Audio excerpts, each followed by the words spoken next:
né? Tem que tomar um chazinho de... Bom, meus amores, essa é a aula 5 de didática 4. Hoje é dia 12 de março e hoje nós vamos falar sobre algo bastante importante. Adivinha sobre o quê? Currículo, que é o que nós temos falado desde o começo do semestre, e a gente vai falar sobre ele até o final do semestre, mais ou menos, só que aí a gente vai entrar num contexto de... a gente vai falar um pouquinho sobre esse currículo na década de 90, porque tem aí os parâmetros curriculares nacionais, que não tem como não entrar, falar sobre eles, e agora a gente vai falar sobre o BNCC, que é onde tem essa reforma aí dos currículos, né? Então, o BNCC, a gente tem a Base Nacional Comum Curricular, não é isso? Se ela é Base Nacional Comum Curricular, então, se é comum a todos, são iguais, ou pelo menos todo mundo deveria ter essa base aí de currículo, certo? Vamos lá. Olha que legal esse slide, esse PowerPoint. É uma lousa. Achei muito legal. Bom, só que é ruim de colocar uma letrinha nela aí, mas enfim, a gente vai se adaptando, certo? Eu quis colocar uma cursiva, como se fosse realmente a escrita, sabe? Dentro da sala de aula. Para matar a saudade, né? Sujar a mão de giz um pouquinho, que faz falta, né? Ai. Então vamos lá, amores. Desculpa, piadinha, né? E aí, então, o que é o currículo? A gente já falou sobre isso, né? O currículo, na verdade, é a formação social da criança dentro da escola. E aí, se a gente vai pensar dentro da escola, uma formação curricular, uma formação social dessa criança, a formação da personalidade dela como pessoa formada no seu formato total, né?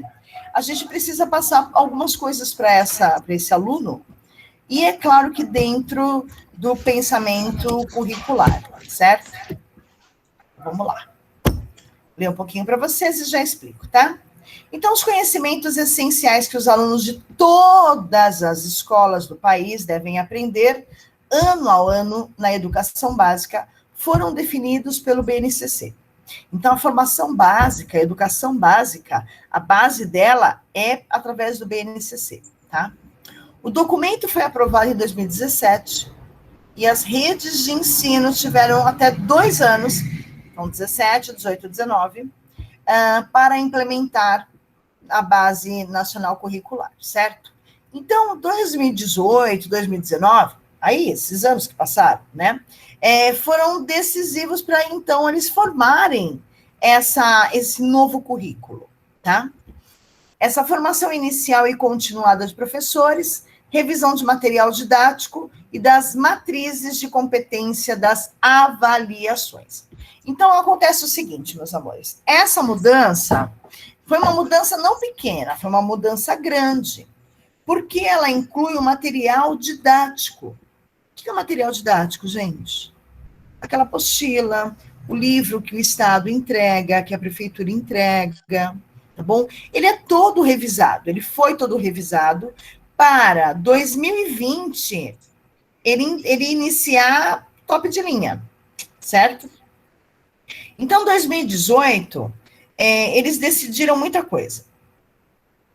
Por isso que eu peço para vocês trazerem na próxima aula, porque imagina se eu, Vanessa, professora, fosse falar sobre cada uma dessas disciplinas. A gente ia perder muito tempo. Então, eu prefiro que vocês tragam algo resumido, né, das mudanças que aconteceram, como era e o que mudou, como que é isso visto em sala de aula, como é aplicado isso, se tem algum exemplo, né? E dentro desse artigo que vocês vão ler, tem um pouco mais de explicação técnica, que eu acho super importante vocês já trazerem esse linguajar técnico, já que vocês estão no 3º ano, certo? Sexto, com S de sexta-feira, de 6º semestre, certo? Então, amores, eu quero que vocês tragam essas informações, porque senão a gente já vai ficar aqui até o final do semestre falando só sobre as mudanças dessas disciplinas. E eu quero gastar aí que sejam uma sexta-feira ou no máximo 2 sexta-feiras. Tá bom? Tudo bem aqui? Professora, licença, a Vitória tá tentando entrar na aula, tá? Ok. Eu não ouvi o barulhinho, mas acho que eu ouvi agora. Aqui, ótimo. Tudo bem, que bom. Oi, Vitória, fica à vontade, querida. Iniciamos agora, tá? Depois você tem um tema aí para escolher, no final da aula a gente conversa. Vamos para o próximo slide. A aposta do MEC, do Ministério da Educação e da Cultura, para a adequação dos currículos, é que o Estado e o município, ou os municípios, né, dos estados, trabalhem juntos. Esse trabalho junto é muito interessante porque eles chamam de regime de colaboração. Esse regime de colaboração, ele existe há muito tempo. Só que era o seguinte, o regime de colaboração não era entre o Estado e a prefeitura. Era entre as prefeituras e entre os estados. Então, por exemplo, amores, eu, a Raimunda e a Marcela fazemos parte de uma escola da prefeitura e haverá, então, uma adequação dos currículos e nós fizemos a inscrição para fazermos parte dessa adequação, porque a gente tem algumas ideias, a gente quer palpitar, a gente quer opinar, a gente faz muita leitura, a gente tem aulas diferenciadas, a gente tem muito a agregar nessa adequação dos currículos. Então, nós três, eu, Marcela e Raimundinha, achamos que a gente vai dar uns pitacos da hora lá. Beleza. Então, nós somos da prefeitura. Chamam a gente vai lá junto com professores de outras escolas também da prefeitura. Então, imagine que sejam 3 professores de cada escola da prefeitura. Bastante gente, né? Só que antes não era assim, porque era muita gente. Então, era uma pessoa de cada escola. Ou 2 pessoas, ou 3 pessoas, eram 3 pessoas por região, por bairros, tá bom? Assim ficaria menos gente para poder falar e menos gente para palpitar. Quanto mais palpite, menos menor a chance da gente chegar num consenso, não é verdade? Então teria que ter uma votação para uma coisa mais democrática. E aí o que acontecia? Essas outras escolas que não iam gente, nós 3, eu, Raimundinho e Marcela, tínhamos que ir até essas escolas, ia usar um termo, puxa vida, multiplicar essas informações para elas. Isso era um regime de colaboração há um tempo atrás, uns 10, 15 anos, tá? Aí, quando veio a transformação dos currículos, as mudanças dos currículos, porque essa não é a única mudança que houve, essa é a mais recente que aconteceu, tá bom? De 4 em 4 anos, na verdade, essa mudança, essa adequação do currículo acaba acontecendo. Porque ela é partidária. Porque ela é política, gente, infelizmente, tá bom? Então, nós falamos novamente de política aqui, né? Ela não está desconectada, ela não está sem link com a educação, assim a saúde também não está, assim como a segurança, enfim, né? Tudo que há dentro de um município, ele está linkado com a política, tá bom? Eu não estou falando mal de ninguém aqui, prestem atenção nisso, tá? Porque eu não estou aqui para falar, para levantar bandeirinha, enfim, nada disso, tá? Então, assim, esses 2 últimos anos que entrou o Dória, porque já estava o partido dele, aí depois continua o partido dele, então, assim, houve uma mudança porque houve a necessidade de uma adequação para essas crianças que estavam sendo formadas, tá bom? Então, o que acontece agora? Que é a novidade, vamos chamar assim. Esse regime de colaboração é entre o Estado e a prefeitura, que é muito bom, porque sempre houve divergências entre prefeitura e Estado, principalmente salarial e intelectual, tá? Se você perguntar para qualquer professor aí fora que dá aula no Estado e na prefeitura, ou que já deu aula na prefeitura, ou que já deu aula só no Estado, vai dizer o seguinte: a prefeitura paga bem, mas não tem o mesmo respaldo do que o Estado. No Estado você não ganha bem, mas você tem uma liberdade dentro de sala de aula que a prefeitura não te dá. Tá bom? Então, assim, Tudo tem ponto negativo e positivo, certo? Na vida tem, na minha casa tem, quem dirá, num lugar onde eu não optei, não palpitei, não falei nada. Tá bom? Então vai de vocês escolherem prefeitura, estado ou particular, tá? Essa mudança de currículo, ela não acontece só no estado e na prefeitura, ela também reflete no particular. Só que no particular, os professores não participam. Se eles quiserem participar, eles têm que fazer preencher um documento, uma requisição, um requerimento, desculpa. Um requerimento para participar desse regime de colaboração, tá bom? Participar como professor, e aí, enfim, tá? No estado da prefeitura existe também esse requerimento, mas ele é mais simples e mais fácil, tá? Esse modelo de regime de colaboração, ele permite que estados e municípios somem recursos materiais e humanos para potencializar boas práticas e minimizar as desigualdades. Dentro desse modelo, diferentes arranjos são possíveis. Claro, porque, observem, no seu bairro, tem uma escola do estado, pelo menos, e uma da prefeitura, não tem? Tem. Pelo menos. Aqui, assim, por baixo, eu já... são 4 escolas do estado que eu já lembro, assim, tá? 4 escolas do estado. Bem fáceis de identificar. E eu lembro de uma da prefeitura. É que eu não sou da área de educação infantil. Mas eu sei que eu passo por uma de educação infantil aqui perto de casa, e eu acho que essa daqui também é educação infantil. Então, são 2. 4 do estado, 2 da prefeitura. Tá bom? Elas abrangem a mesma clientela? Sim. Tem diferença aqui, nível social, intelectual? Não. Né? São pessoas do mesmo nível, cultural, intelectual, financeiro, não é isso? Então, por que na prefeitura é diferente do que no estado? Não deveria ser. Então, a hora que acontece esse regime de colaboração, que não é só, observem que não é só uma questão de currículo, é uma questão de formação de indivíduo, de cidadão, né? A gente tem, então, esses recursos humanos e materiais para somar entre estado e prefeitura. Tá bom? Isso depende de quem? Dos gestores, da diretora, do coordenador, do vice-diretor, tá bom, meus amores? Tudo isso depende deles, tá? Então, não é assim o professor que aí vai acontecer, tá, gatinha? Infelizmente, né? Nem tudo que a gente quer acontece. Na escola é a mesma coisa, tá bom?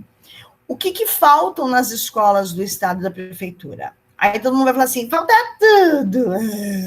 Não, não falta. Sabe o que é? É que antes de você falar, pedir as coisas, você tem que olhar para saber o que a escola oferta. Não é verdade? Não adianta você querer que a molecada traga um caderno A5. Oi? Para que você quer um caderno A5, Flor? Né? Então, para quê? Né? Vamos pedir um que, assim, faz parte do mesmo nível da galera, né? Assim, a prefeitura e o estado dão material. Dentro desse material, o que você precisa? Então, o uso que tem. É quase assim, ó, final de mês, a gente está sem grana. A gente abre a geladeira e tem lá, sei lá, 2 ovos, tem ervilha, tem o arroz. E aí você fala assim, caramba, né? Só tem isso. Vou passar fome. Opa. Oi? Uma garrafinha d'água. E a garrafinha d'água. Tem que ter, da Coca-Cola. E aí, então, a gente abre a geladeira, se depara com isso e fala assim, caramba, não tem nada para comer nessa casa. Né? Mas, de repente, você consegue, com esses 2 ovos, essas ervilhas, esse arroz, fazer uma deliciosa omelete com arroz e mandioquete fabere. E coma que te faz bem.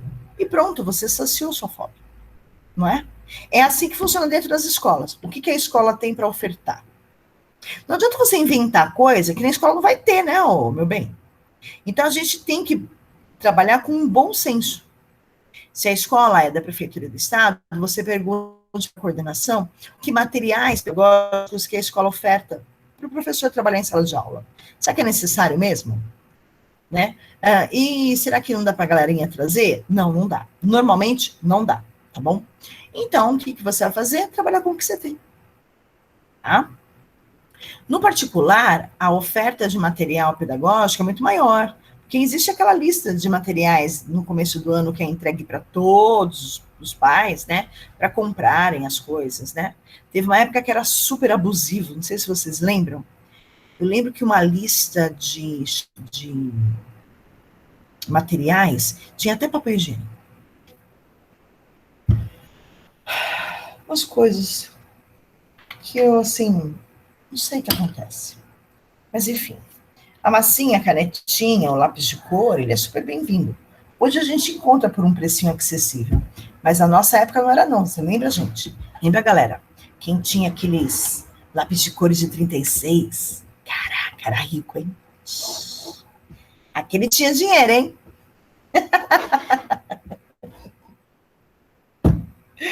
Ai, era mó da hora, né, gente? Mas, enfim, essas coisas acontecem, certo? Então, esse regime de colaboração, ele é humano e ele também é sobre os recursos materiais que as escolas ofertam. E, claro, que há a troca de informação entre Estado e Prefeitura, que é super válida, super bem-vinda. Vamos lá. Além da colaboração entre Estado e município, o regime permitiria que pequenos municípios de uma mesma região com características próximas se articulem na adequação do currículo.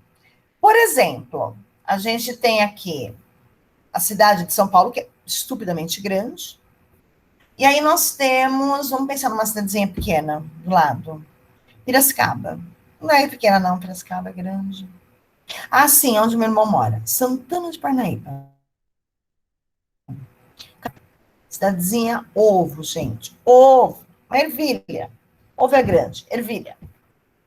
E aí, então, o que acontece? Essas cidades pequenas não têm um peso, assim, né, muito grande de fala, de voz.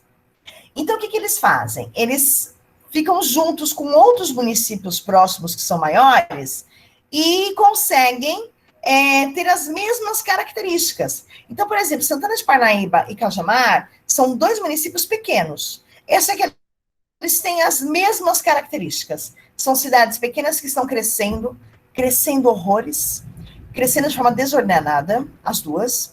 E você vê caminhão carregando terra, areia, cimento, tijolos na avenida, assim, de forma que você fala, meu Deus, gente, vão construir o quê? Prédios e prédios e prédios? Só que não, porque a área, ela ainda precisa, ela pode crescer ainda horizontalmente e depois ela vai crescer verticalmente, né? Porque as áreas só crescem verticalmente em prédios quando horizontalmente as casas não têm mais espaço. Então precisa crescer verticalmente, tá? E aí, então, essas duas cidades, elas não têm muito prédios, elas têm pouquíssimos prédios. Por quê? Porque dá para crescer horizontalmente. Então, são duas cidades pequenas, têm a mesma características, elas se juntam, e aí, então, elas fazem um currículo iguais. Pode fazer isso, tá bom? Ela pode também se articular com outra cidade maior, próxima, tá bom? Não adianta falar, eu vou falar com, sei lá, Socorro é grande. Socorro não, Sorocaba. Sorocaba é grande. Falar com Sorocaba não vai adiantar, porque além de ser um pouquinho mais distante, ela é bem maior, tá bom? Ela é distante. Tem que ser mais próxima, um pouquinho maior. Pode se juntar. De outro modelo, permitiria que um estado se divida em macro-regiões e construa o currículo em conjunto com os municípios. Apesar da proposta de colaboração, os entes federados, são autônomos para decidir como se dará a construção de seu currículo. Então, vamos lá. A gente tem, por exemplo, estados que são grandes e pode ser que eles sejam, vamos pensar, deixa eu ver, no estado de Minas Gerais. Vamos dividir em dois, norte e sul, tá bom? Então, a região norte de Minas, ela vai trabalhar com um tipo de currículo e a região sul com outro tipo de currículo. Pode acontecer? Pode. Pode acontecer tranquilamente, tá? Ou pode ser dividido em 4. São macro-regiões que a gente está chamando, né? Ao invés de micro-regiões, são os bairros, né? Os municípios e os bairros. A gente pode trabalhar, com essas macro-regiões que abrange mais municípios, tá? Entenderam, amores, o que eu quis dizer? Ficou claro para vocês ou não? Mais ou menos. Então, vamos lá. Pense em estado. Estado de Minas, certo? Dentro dos estados, isso em qualquer estado aqui no Brasil, existem as cidades, que elas são micro-regiões, elas são pequenas, né? Comparado ao estado, elas são micro-regiões. Imagine que tem um estado aqui de Minas Gerais. Eu divido esse estado em 4. Em 4. Então, dentro de cada quadradinho, vão caber aí, sei lá, 6, 7 municípios. Todos esses 6, 7 municípios terão um único currículo, diferente dos outros 3 quadradinhos. Então, eu dividi um estado em 4, que são regiões grandes. Por isso que a gente chama de macro-regiões. Tá bom? Então, é como se eu dividisse o estado de São Paulo também em 4. E aí, então, cidade de São Paulo, Guarulhos, Mauá, Itaquá, Suzano, essa região aqui faz parte de uma macro-região. Macro é grande, tá bom? E aí a gente vai trabalhar o mesmo currículo, mesmas disciplinas em sala de aula, tá bom? Por quê? Porque são muito parecidos. As características dos nossos alunos são muito parecidas. Entendeu agora ou não? Quer que explique outra vez? Eu explico de outra forma. Não, eu anotei aqui, eu acho que eu fiz um mapinha aqui. Ah, ótimo, ajuda. Eu ia no mapinha agora. Eu ia trazer o próprio mapa para vocês. E engraçado que eu não tenho era uma coisa que eu queria comprar, um globo terrestre pequenininho. Vamos anotar. Quem sabe, né, gente? Trabalhando em várias ITECs, eu ganho um pouquinho mais, consigo comprar um globo terrestre pequeno. Globo terrestre.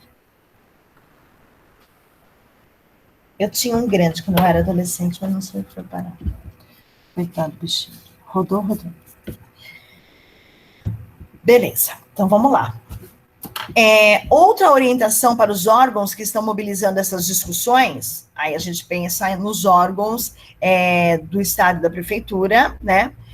Que os currículos sejam construídos com ampla participação dos educadores. Uau, parece óbvio isso, parece.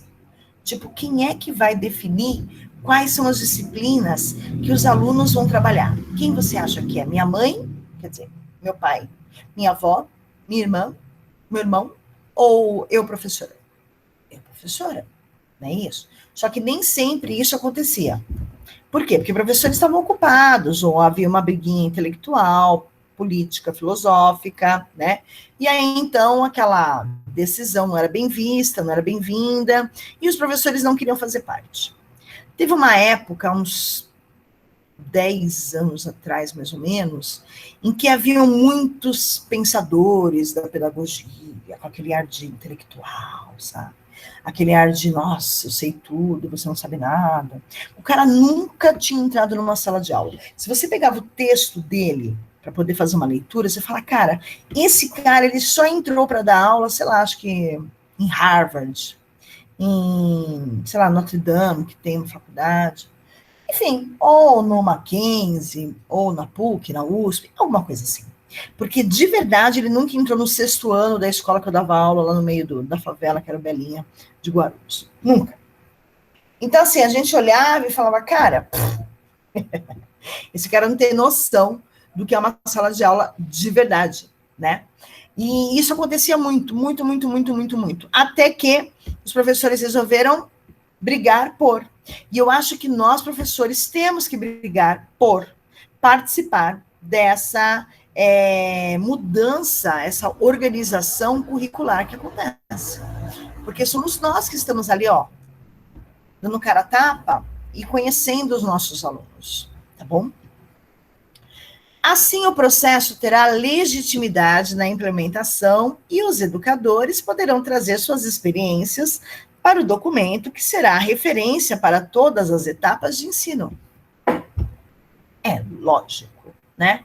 Minha vizinha que não pode ir mesmo, né, gente? Porque ela não é educadora, né? Então, quem pode ir? Educador. Tá? Eu acho que essa galerinha nova que está se formando em pedagogia ou na área da educação, enfim, eles têm uma gana, uma vontade maior de participar. E eu acho isso super importante, porque é reflexo na sala de aula, é reflexo na vida, né? Quem é que você está formando? Né? Que cidadão é esse que você está formando, né? Ele tem que ser uma pessoa boa, tem que ser um bom cidadão. E tudo depende do que você está ensinando em sala de aula. O que você está ensinando depende do currículo. E o currículo depende de algum professor ou de algum educador que estava lá nesse regime de colaboração para, então, defender com unhas e dentes o seu currículo ou alguma coisa que você queira implementar aí no currículo escolar. Tá bom? Muito bem, vamos lá. Tão bonito. Prédio do Banespa, que não é mais do Banespa.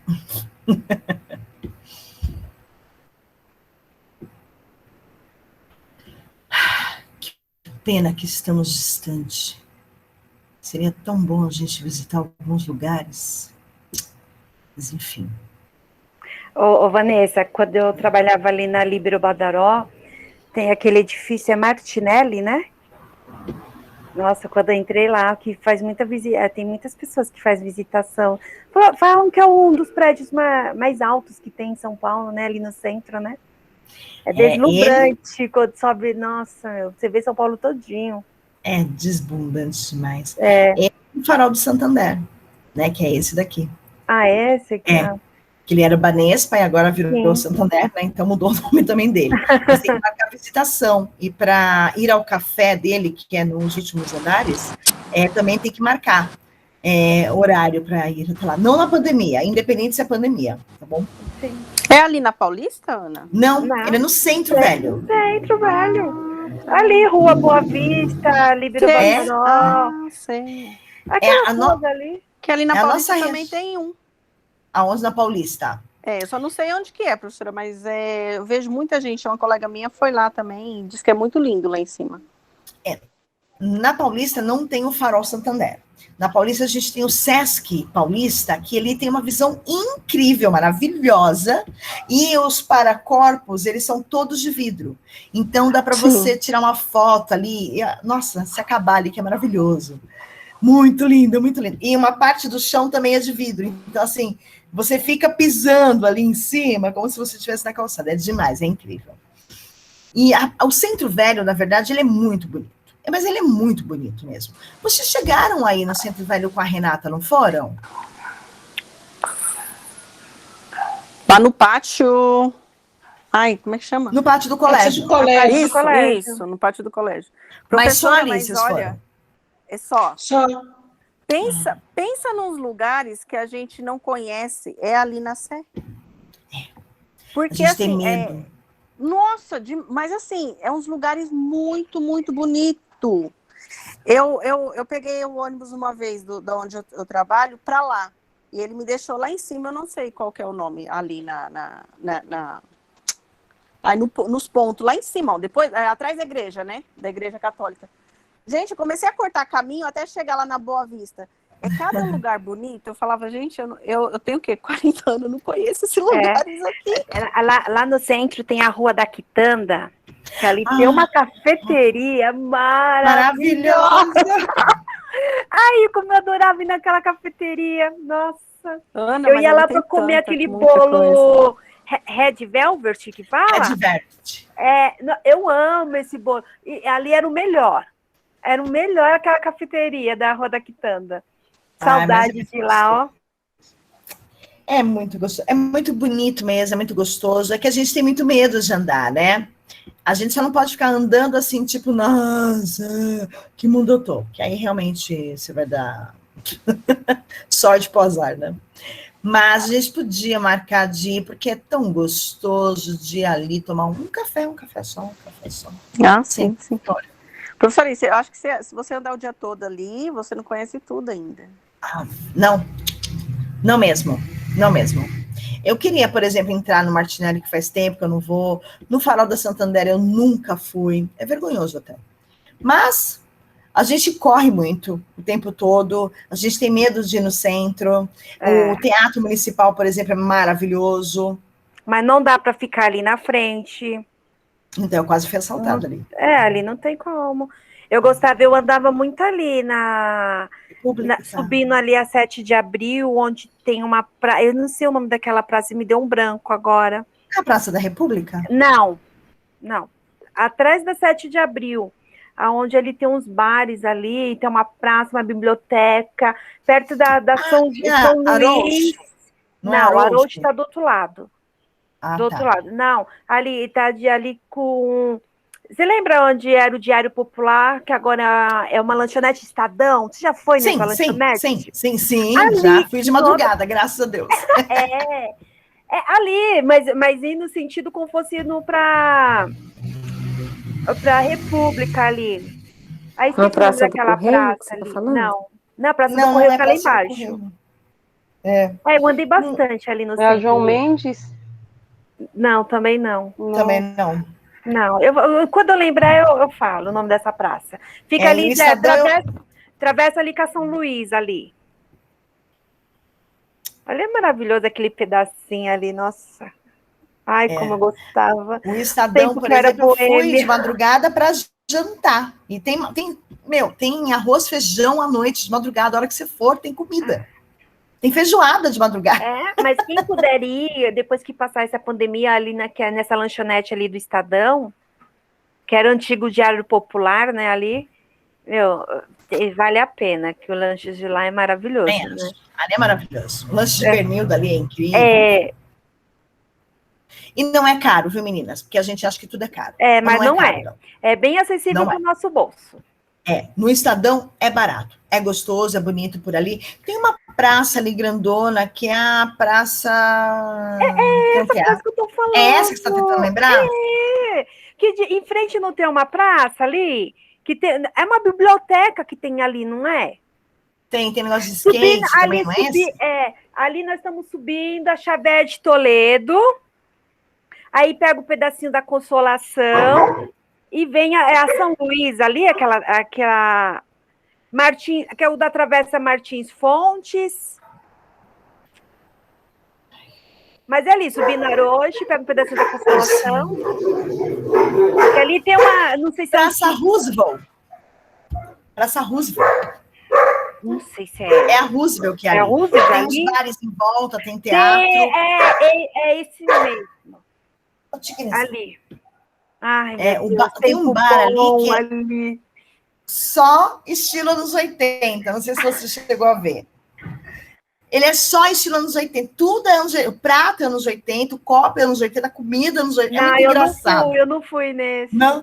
Muito interessante. Não sei se tem ainda, enfim, não faz um tempinho. Faz um tempo. Não, mas isso eu tô falando coisa de 5 anos atrás, né? Depois que eu saí, não trabalhei mais no centro, eu nunca mais fui para lá. Mas era incrível. muito bom a noite no centro, meu Deus. Bate uma saudade. Ai, meu Deus do céu, não. Então vamos lá, vamos falar. Vamos voltar aqui para a Terra. Voltar para 2021, né? Meio da pandemia. Vamos lá, e vamos falar sobre currículo escolar e como que vocês, professores, vão poder ajudar aí, participar nesse processo todo, tá bom? Não tem muitos slides não, tá bom? Vamos lá. Então, como era antes, né? Então, desde 2008, a rede estadual conta com um currículo base para o ensino fundamental e para o médio. Então, ensino fundamental e médio tem um currículo que ele é igual, tá bom? Igual não, ele tem a base, ele pode ser modificado? Podia, tá bom? Mas no ensino médio, desculpa, estou coçando meu olho. Cerca de 5.000 escolas estaduais utilizam o documento como referência para os trabalhos desenvolvidos em sala de aula. Isso era dessa forma. Como que está sendo agora? Então, o Estado trabalha em parceria com os municípios, lembra? Interessados na construção de um currículo conjunto. Então, se o aluno, por exemplo, pede transferência da prefeitura para o estado, ele não vai perder aula. Ele não vai perder uma disciplina, um ano, por conta que ele precisa fazer uma adaptação, por exemplo. Tá bom? Por quê? Porque são todos base, todos iguais. Não existe obrigatoriedade de participação. A capital paulista, por exemplo, já conta com um currículo próprio alinhado à base, construído em 2017. E já está em vigor nas escolas municipais desde 2018. Então, nós estamos em 2021, já faz 3 anos, certo? Houve participação de professores e gestores escolares? Sim, houve, né? Professores, gestores e técnicos vinculados à escola? Quais são os técnicos vinculados à escola? Se não é professor, se não é gestor, quem é? Quem é o filho? Quem fez o magistério, professor? Por exemplo, os estagiários. Por exemplo, a administração. Por exemplo, coordenação pedagógica, que não é gestor é diretor. Bom, auxiliar de classe, bibliotecário, psicólogo. Todas elas também fazem parte, tá bom? E aí, então, todos eles, foi feito aí um seminário regional para a criação de grupos de trabalho. A intenção é que esses grupos passam a aprimorar o texto inicial do currículo paulista.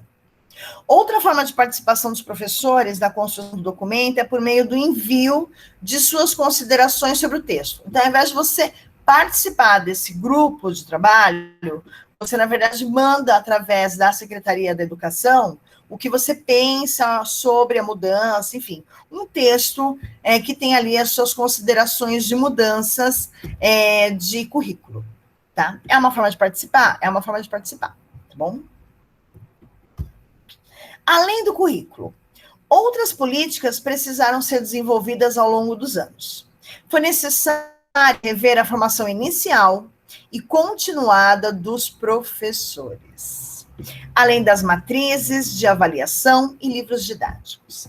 Aqui tem uma questão muito interessante, porque, por exemplo, normalmente as mulheres faziam magistério. A minha irmã, por exemplo, ela tem 2 anos a menos do que eu, ela fez magistério. E depois de um tempo, esse magistério foi abolido. Por quê? Porque as escolas começaram a trabalhar apenas com pedagogos. Então, quem tinha magistério não tinha uma graduação, mas tinha uma base maravilhosa para a pedagogia. E aí, então, o que aconteceu? As escolas contratavam pedagogos e não mais quem era formado em magistério. Então, quem estava em magistério tinha que fazer o quê? Pedagogia. Tá? E aí, então, houve a necessidade de olhar para o magistério e olhar para a pedagogia. A pedagogia antes era de 2 anos. E aí mudamos para 4. Vamos mudando para 4. E aí tirou o magistério. E aí, então, você sai do ensino médio e vai fazer pedagogia para, então, ser PEB 1, PEB 2, polivalente e por aí vai. Você deixou de fazer o magistério porque o magistério estava integrado à pedagogia. Tá? Isso é uma revolução na educação? A gente pode pensar que sim, desde que essa graduação, essa pedagogia, concilie ou pelo menos faça links com o que era chamado de magistério. Então, por exemplo, eu não fiz magistério, mas eu sei que a minha irmã trabalhou muito com artesanato, que é um pouco da ideia de que muitos professores que ingressam na pedagogia têm, de que vai trabalhar com artesanato, de que vai fazer coisinhas com as mãos. E não é bem assim que funciona, mas nós temos sim, claro, muito de artesanato, porque quem vai pôr a mão na massa não é você, professora, são os alunos. Entendeu? Mas claro que a professora acaba recortando muita coisa, fazendo muita coisa, mas hoje tem muita coisa impressa. Eu imprimo as coisas na minha impressora da escola. Então, essa parte artesanal, ela deixa de existir um pouco, tá bom? Mas Se a gente pensar em coordenação fina, por exemplo, a gente precisa daquele caderninho que tem lá os círculos, de que tem o S's, de que tem a onda do mar, que a criança precisa desenvolver esse movimento aqui, certo? Tudo bem, amores? Vanessa, Tudo bem. Oi, pode falar. os técnicos das escolas. Você pode repetir, por gentileza?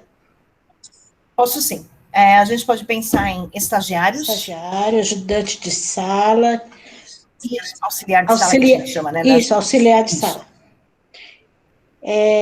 Psicólogos, né? Bibliotecário, Bibliotecário. ou assistente da biblioteca, ou, enfim, o nome que dão para a mocinha que fica na biblioteca. E o administrativo também, a secretária, por exemplo, também pode fazer parte. Ah, tá ótimo, obrigada. Pode. Ô, Vanessa, minha sobrinha terminou agora em dezembro. Não, ela terminou no meio do ano passado. Pedagogia que ela fez de 3 anos. Uau. Onde? 3 anos. Eu ia falar isso também. Tem faculdade que é 3 anos. E qual a diferença? É isso que eu queria saber. A diferença é curricular. A diferença é no currículo. São as sim. disciplinas. Deve ter menos estágio, ou ela não é graduação, licenciatura plena, é licenciatura curta. E Vanessa, por causa da... Desculpa, Silvana. Não, pode falar. Por causa da pandemia, ela não fez aquilo que eu tô com muito medo de fazer, que a gente tem que fazer para concluir, TCC. TCC.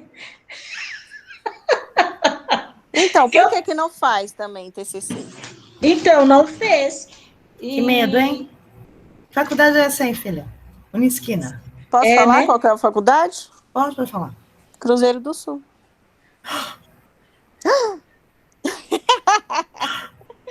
Eu fiquei sabendo que sim. Ah, Não, peraí. minha sobrinha, A aula ela dela não é EAD? fez mesmo. É EAD? EAD. Sim, em AD. É por isso. Aí eu quê, te pergunto, que tipo de profissional é esse? Não menosprezando a faculdade, que a faculdade é boa. Sim, é verdade. Mas assim, e aí, como que vai ser as suas aulas, né? E as suas dúvidas, você tirou com quem? Com o Google? Com a internet? Ué, mas não tem aquele em AD que é... As suas dúvidas você pode ir lá na escola e tirar com o professor? Não. EAD? Não. O vídeo é gravado, disponibilizado na plataforma. Você assiste a hora que você quiser. É gravado, então você não vai tirar dúvida que nem agora vocês estão tirando comigo. Você manda um chat. Sim, não, isso. Você manda chat, você manda uma mensagem pelo chat, e aí ele te responde, mas assim... Não é a mesma coisa, lógico. Não é a mesma coisa. Não é a mesma coisa. Então, minha sobrinha fez pela... Aqui que tem no carrão, na radial, a gente vê. Unicid. Isso, Unicid. Também é EAD que ela fez? EAD. E não fez TCC. Tudo bem, Raimunda, você fará o TCC em grupo. Você vai fazer em grupo. Vocês farão em grupo. Né? É mais calmo. É mais tranquilo, amor. Tá bom? É só eu que tô com medo? Não, acho que uma galera. Vanessa, e quem fez a pedagogia quando foi, né, em 2 anos? Precisa fazer mais alguma coisa, assim, aperfeiçoar ou não? Que a gente é 4, né? Você sabe que muitas delas sentiram necessidade de de algo a mais. Então, vão para a especialização. Por exemplo, minha mãe fez especialização em supervisão de ensino. Então, ela quis ser supervisora de ensino. Beleza. Era o que tinha na época também. Naquela época lá, tipo, 50 anos atrás, tá bom? Então, era o que tinha na época. Supervisão de ensino e tinha uma parte de coordenação também. E aí era a parte mais de legislação, não a parte mais burocrática, né? Não que hoje vocês não tenham. Por exemplo, a gente está falando muito de... Não, no semestre passado, no terceiro, didática 3, a gente falou muito de legislação. Só que, quando você faz a especialização em gestão ou coordenação, você só vai ver isso, né? Sim, com mais enfoque, né? Tá bom? Agora, dá para fazer a especialização agora? Sim. Vocês querem fazer especialização em AD? Façam. Só que pensem que tipo de especialista você vai se formar, né? Será que não é legal fazer uma presencial e depois a gente faz uma EAD? Que nem graduação EAD, sou super contra a graduação EAD. A que a gente está fazendo não é EAD, é à distância, tá bom? Que é bem diferente, né? Bem diferente. Tipo, muito diferente. Bom, quando a gente fala além do currículo, a gente está falando de algo além daquelas disciplinas, né? Então, a gente vai falar sobre as avaliações que também houver necessidade de modificá-las, de flexibilizá-las, né? As avaliações vistas antes são diferentes das avaliações que a gente tem agora. Por conta da progressão continuada, não só por isso, porque ela continua acontecendo, mas existem outras formas de avaliação. Por exemplo, esse nome que a gente escuta agora, que é a aula invertida, ela veio junto com essa mudança do currículo. Porque alguém parou para pensar sobre, não é seminário. Você não é seminarista? Você não vai ficar discursando ali na frente. Você vai ensinar para aquelas pessoas que estão te ouvindo. Então, vai inverter. Você vai virar professor. E o professor vai virar aluno. Entendeu? Por isso que é uma aula invertida. Certo? Em relação a livros didáticos, eu não sei se vocês têm essa percepção, mas todos os anos, praticamente, a gente muda o livro didático. Não sei se vocês devem ter, acho que, filhos no estado, e vocês recebem os livros didáticos, não recebem? Sim. Ah, então, eu tive a minha querida, fofa, professora da PUC, a minha orientadora da época, Cris Torres, ela fez parte dessa seleção de livros didáticos para as escolas do estado, por 3 anos consecutivos. Então, eles mudavam, também tudo dependia de quem estava ali, de uma questão política, tudo isso, tá? Sempre, né, amores? Tá bom? Então, havia necessidade dessa mudança.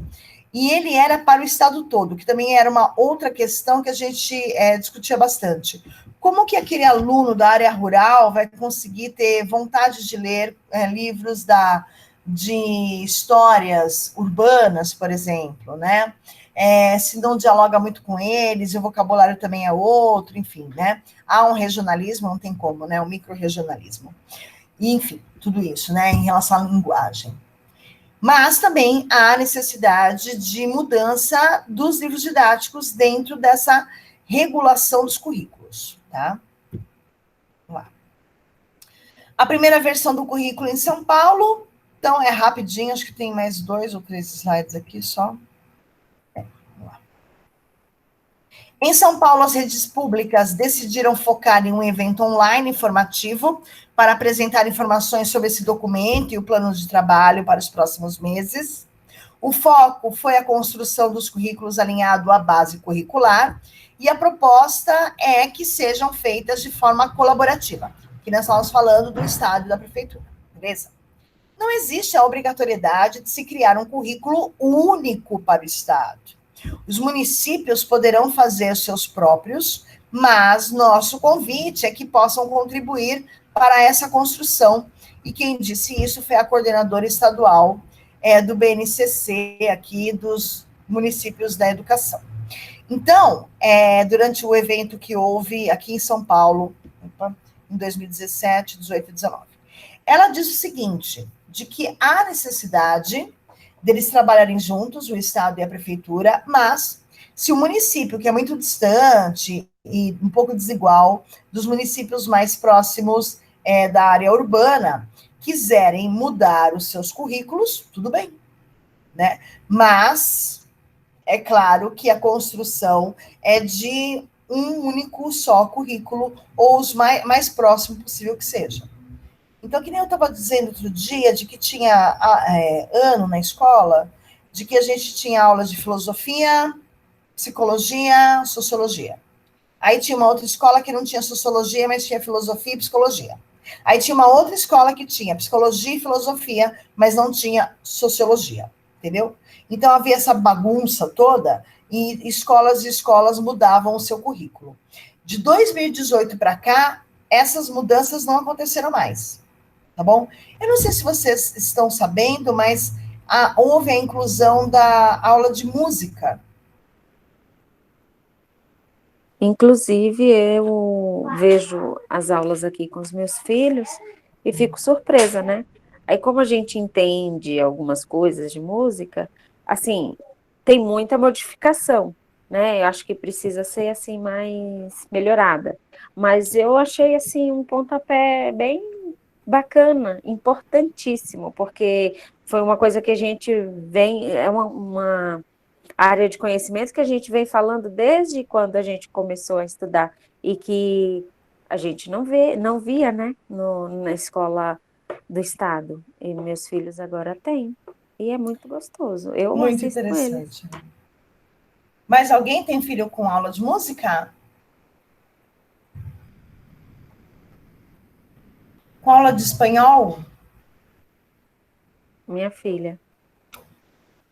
É outra coisa que foi inserida e não tinha. Tinha apenas aula de inglês. Mas houve a necessidade de inserir, por causa do Mercosul, as aulas de espanhol. Que também é outra coisa interessantíssima, né? Que deveria ser levada a sério. Assim como não deveriam ter tirado o francês. Mas, fazer o quê, mon chéri? Fazer o quê? Acho que aulas de línguas, elas são extremamente importantes. É uma forma da gente entender também a língua portuguesa. Hoje mesmo eu estava conversando com minha mãe, ela está fazendo um trabalho em casa de lettering. Não sei se vocês conhecem. Lettering seria isso daqui. As alunas do ensino médio, elas fazem bastante. Deixa eu dobrar aqui o papel para vocês verem. Você está vendo aqui escrito bonitinho, assim, ó, com esse negocinho? É quando a gente faz uma letrinha bonitinha, diferente, caprichada, tem uns desenhos. Isso é lettering. E aí a gente estava vendo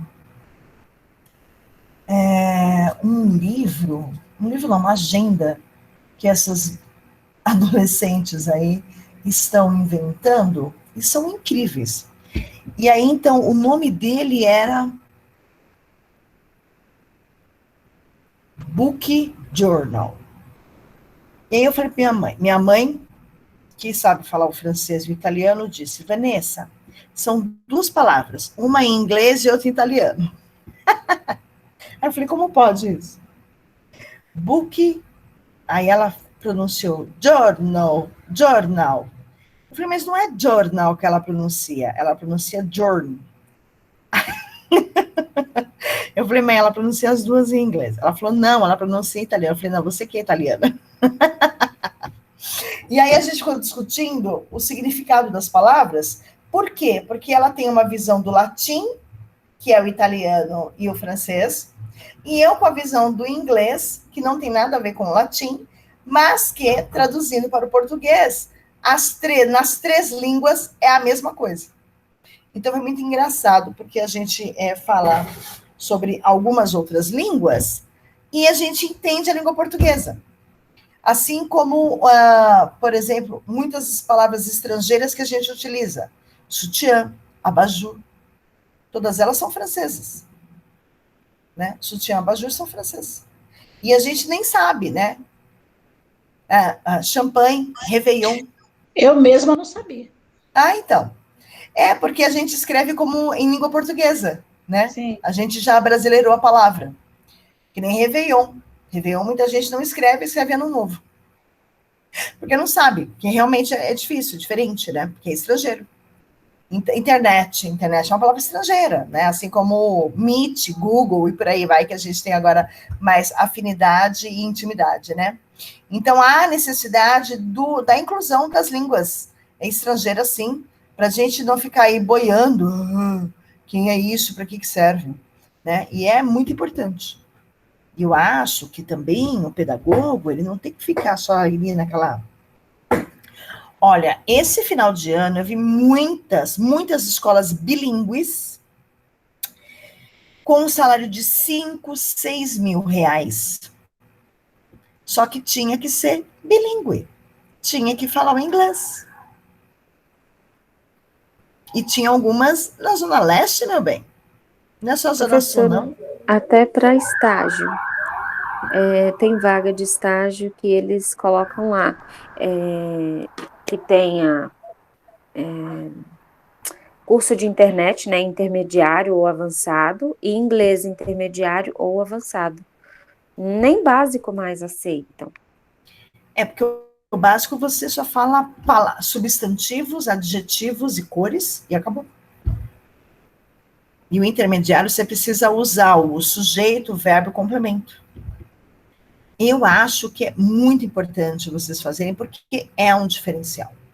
Qualquer uma de vocês, assim, enfim, todas vocês, façam em qualquer escola. Não precisa ser escola de renome. Não precisa. Se você quiser, sabe aquela escola de inglês que você tem que subir as escadas, assim, que é do lado do dentista? Melhor escola que tem. Por quê? Porque ele consegue te dar uma atenção maior, porque é quase individual. Entendeu? Nossa, parece que você está falando aqui da Penha. Oi? Parece que você está falando de uma escola logo ali, aqui na Penha. Não, gente, assim, no bairro tem, né? No bairro onde vocês moram deve ter uma escola de inglês, assim, né? Que você não dá nada por ela, né? Só que, na verdade, você tem muito mais estímulo do professor e orientação do que uma escola como Wizard, Fisk, onde tem 15, 20 alunos ali que não necessariamente está a fim de aprender. Entendeu? E é mais caro. Tem uma moça que fez estágio comigo ano passado, ela se formou no finalzinho do ano agora, em letras. E ela tem inglês. E ela foi contratada por conta do inglês, porque o colégio, ele tem o projeto de abrir o infantil ano que vem. Então, assim, ela já está com 3 aulas e com certeza o ano que vem ela vai pegar o infantil, né? Então, eles deram de início 3 aulas para ela estar cuidando, assim, participando. Ela ficou muito feliz, porque recém-formada e já foi contratada, então ela está feliz da vida. E ajudou muito assim, o inglês. Hoje é essencial, né? Muito importante mesmo. Quando a gente faz letras, a gente não se forma com nível avançado de inglês, porque não dá tempo, tá bom? Dependendo da faculdade, não sei como está funcionando agora, mas na época que eu fiz com CCAA. E aí a gente faz uma provinha para saber em que nível você está. E aí, então, dependendo do nível que você está, você vai para uma sala. Então, você não vai estudar com todos os seus colegas daquela sala, que são 100, 120 alunos, na mesma sala de inglês. Porque ali são formados 20, 25 alunos. Então, a gente ia para os seus níveis, cada um ia para os seus níveis. Então, tinha gente que saía de lá com um nível avançado. Tinha gente de lá que saía já com proficiência em inglês. Mas tinha gente como eu, por exemplo, que saía com intermediário. Beleza. Só que quando a gente sai com intermediário, a gente precisa continuar trabalhando o intermediário. Porque quando a gente aprende inglês, a gente precisa praticar o inglês. Ok? Hoje é mais fácil. No caso dela foi bem fácil, porque a mãe dela, né, fala inglês e ensinou ela desde pequena. Aí colocou ela na escola, então ela aprendeu desde cedo. Então, ela fala perfeitamente. Sem problemas. Não, então aí é show de bola. Mas eu tô pensando assim em vocês, né? Ela já tá com o dela garantido, né? Verdade. Mas e vocês, né? Então, assim, vocês podem fazer cursinho de inglês em qualquer um desses lugares que vocês queiram aí, que eu falei para vocês, que tá ótimo. O importante é vocês não pararem de estudar e principalmente fazer ou uma língua, se quiser também, é claro, mas esse seria muito interessante, ou então fazer a especialização, tá bom? Tem cursos de inglês na internet, gratuito, né? Mas não tem um diploma. E aí, para você ter um diploma... A avó da minha filha, hoje ela fala inglês, porque ela fez aula online, os cursinhos online. Sim. E hoje, e é uma senhorinha ela. E ela Que fala fofa. perfeitamente o inglês. Ai, que Os fofa. filhos já falavam, tanto ela sentiu a necessidade também de falar. Acho lindo quando eles começam a falar e eu fico boiando, né? Só acha bonito, só estão me xingando, mas acho bonito. Só. É isso aí. Vamos lá.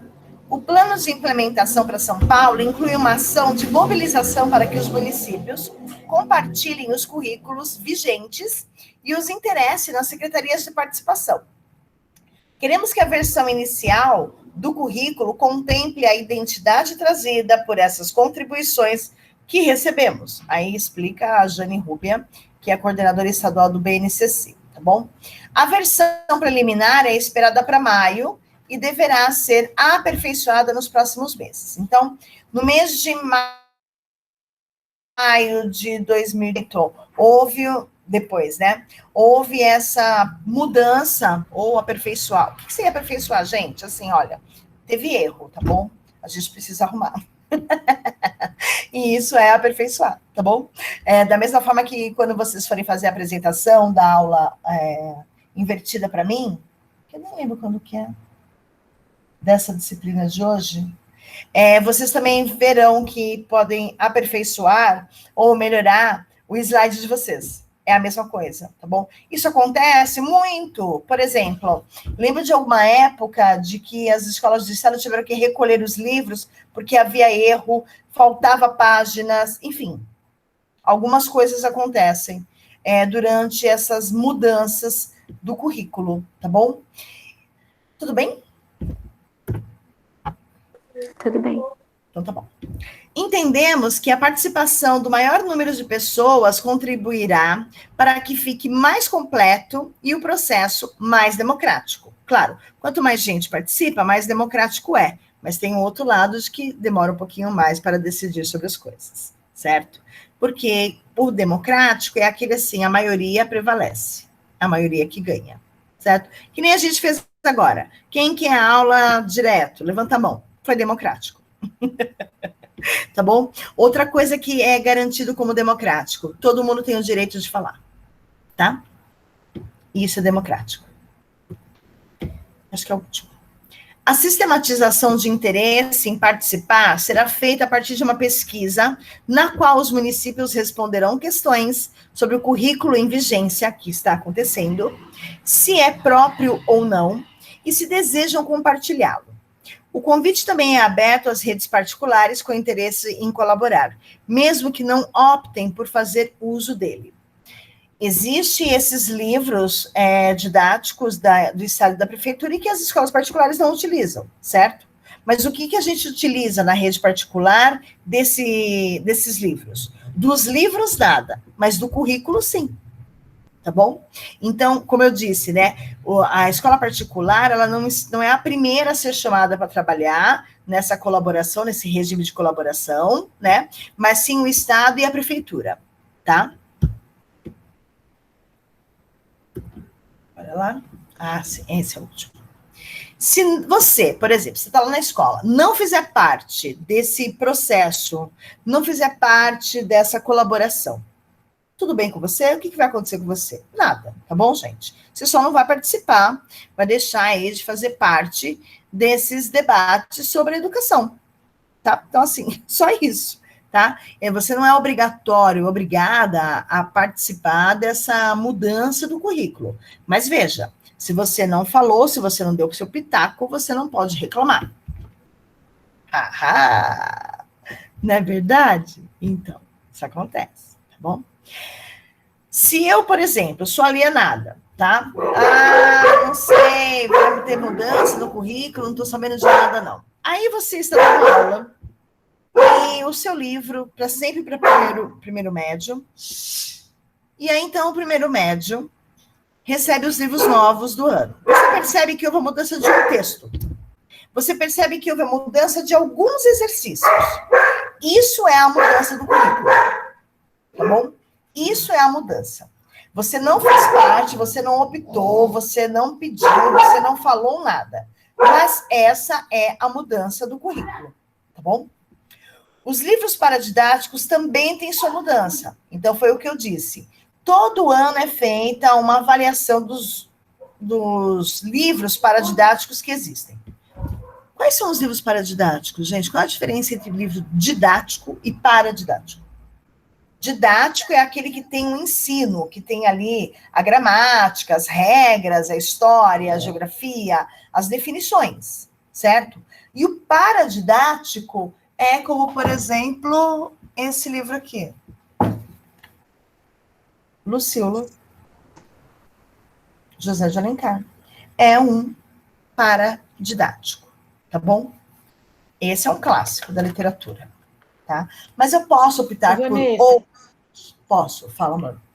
São aqueles que a gente lê no ensino médio, que os professores... Obrigatório. Né? Curtiço, Vidas Secas. São os livros chamados... Isso, são os livros São chamados esses? obrigatórios. Esses mesmos. Paradidáticos. Paradidáticos, que são livros de história, de narrativa, que eles são cobrados no vestibular. Sim. Aí vem uma coisa muito interessante. No ensino médio, quando a gente faz a seleção dos livros paradidáticos, normalmente são as professoras de português das escolas. E a gente se baseia no que está pedindo no livro obrigatório de leitura, de indicação de leitura, que eu odeio esse nome obrigatório, de indicação de leitura da FUVEST e da Unicamp. Tá bom? Por isso que o aluno do Estado, ele tem total direito e também tem possibilidade de passar num vestibular da FUVEST e ingressar na USP, tá bom? Não é só o riquinho. Por isso que ela é equitária, quando a gente equivale, não existe mais a elitização do ensino, né? Não é que o particular é para o rico e o Estado e a prefeitura para o pobre, apesar de ser isso muito descarado, né? Mas a ideia que existe de Estado, prefeitura e particular é que não haja essa diferença, tá bom? Por isso que os livros paradidáticos do ensino médio são os mesmos pedidos para a USP e Unicamp.